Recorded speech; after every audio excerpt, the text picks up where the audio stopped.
So this one was pretty universal. Nationalism entails a collective right to exclude. So it sounds like there's not going to be too much disagree. To me, when the audience is pretty agreed, it's like, what do they want to hear us just sit up here and talk to each other about how great each other are? But yeah, I mean, of course, you can have an open borders nation. I suppose you could say there's where is the actual controversy? Yeah, and the controversy is the difference between the Ann Coulter nationalists and the Vivek Ramaswamy nationalists. So Ann Coulter. I see. But I mean, Ann Coulter. There is. Well, Ann Coulter said she would never vote for Vivek Ramaswamy because she doesn't see him as fully American, and she doesn't believe that his culture could assimilate to American values, and she would never vote for someone like that for president of the United States.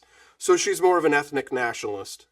And I confess I'm not an ethnic nationalist. I would vote for Vivek Ramaswamy in a heartbeat. In a heartbeat.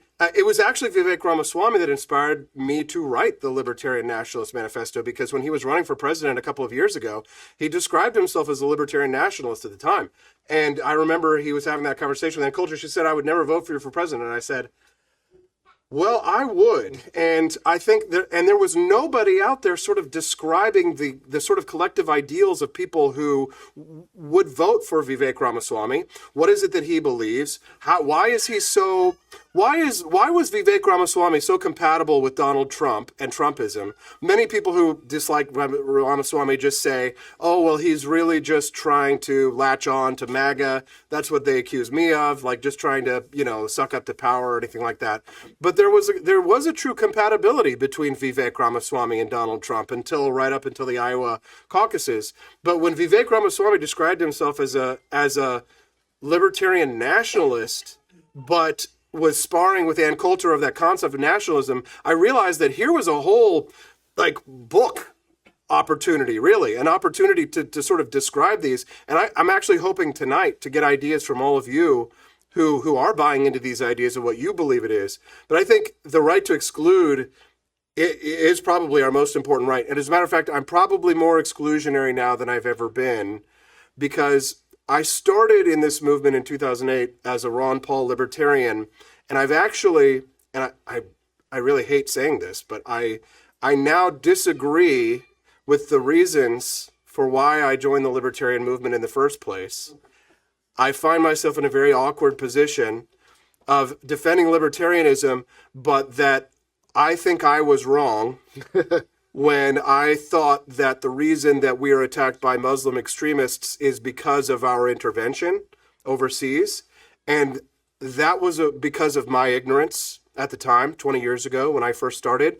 But once I really started to dive into American history, I realized that there has been interventions, conflicts between what Thomas Jefferson called the Mohammedan world at the time, the Muslim world, and Americans since 250 years of American greatness, and we're still fighting those same Somali pirates.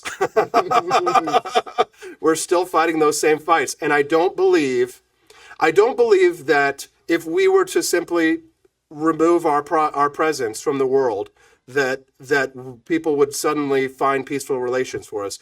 Unfortunately, I've had too much violent altercations with people who I never did anything or said anything to, who violated my NAP and I didn't intervene. I didn't start anything, but they started it.